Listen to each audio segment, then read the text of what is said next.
some people have problems with the word atheist, and I don't really myself have a problem with it. Um, I really don't like words like that. They put people into groups. You know, if all of the world were atheists, for example, and the Christians were the minority, atheists would probably treat Christians like Christians treat atheists now.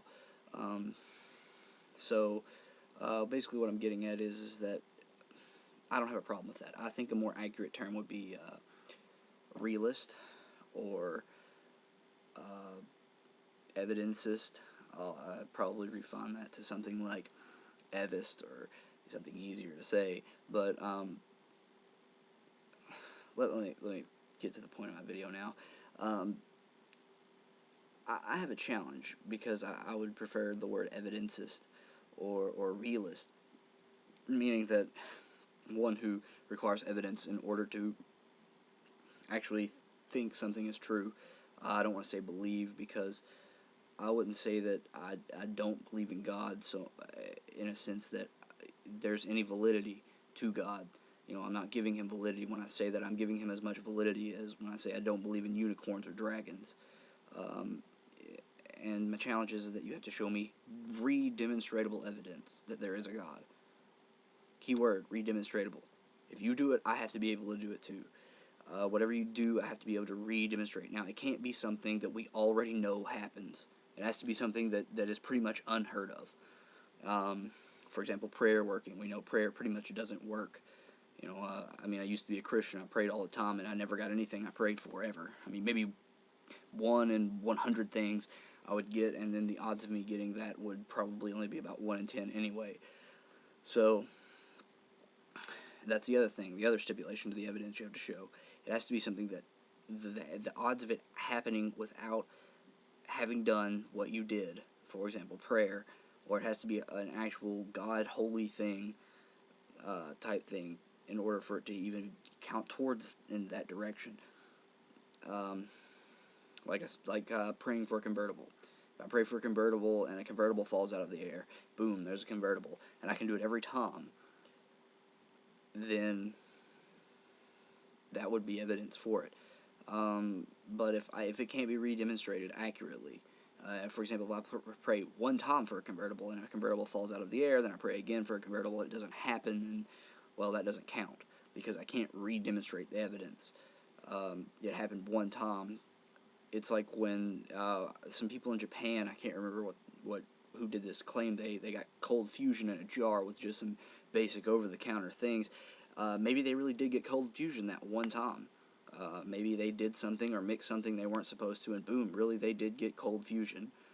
Uh, I fucking doubt it. I think they just lied, but let's say that happened. And then all the other scientists, like, they really did went, oh my god, I don't believe you, but just in case you are right, I'm going to try it again. Tried it again, and it failed. Um, because it failed, clearly they were either lying or something crazy happened, and they got really lucky. It is possible, but I doubt it. So, in other words, it has to be redemonstratable. I have to be able to do it over and over and over again. And the odds against it, to be fair, I won't make it anything completely impossible. Um, the odds against it have to be at least 1 in about a billion, though. So, whatever it is that you pick, the odds against it have to be about 1 in a billion. But what you do, for example, prayer or something else like rubbing a lucky horseshoe or anything else like that at all, increase the odds to the point where it happens consistently. Maybe it doesn't happen every time. Maybe it's 99 times out of 100 now, or something like that. That would work.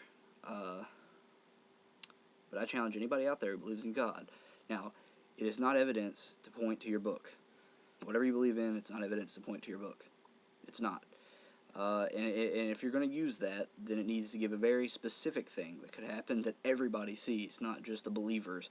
Because I can say a lot of really vague things in the poetry that I write, and people can interpret it 27 different ways, but to me it only means one thing.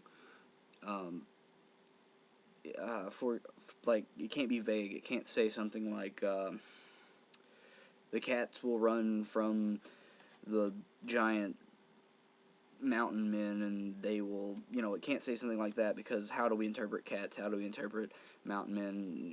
Are they really coming from the mountains, or are we just talking about abnormally tall people that live up in the mountains that are chasing giant, lions with rifles? Is that why they're running? It has to be very specific, like on August 31st, there will be the sun will not rise. August 31st, the sun won't rise. It won't happen, and the sun will just disappear for 24 hours. And for some reason, people believe that if the sun were to disappear right now, all life on Earth would die. That's pretty much not true, but immediately, I mean, we could probably go maybe a good 17, 18 hours without it before we would start freezing to death, I would guess. I wouldn't say that it would be an immediate death, but it has to claim something like that, and that thing has to actually happen. It can't have happened only a few hundred years. It has to have happened. It has to happen recently. So it has to give a date. It has to give it an extremely specific, very unlikely event to happen. That would be a good one. And it has to do that multiple times. It can't just do it once, because that one time something special could have happened and changed things, and thus we don't have a normal situation on our hands. I challenge anybody who believes in God to do anything like that. If you can show me that evidence, you will convert me immediately.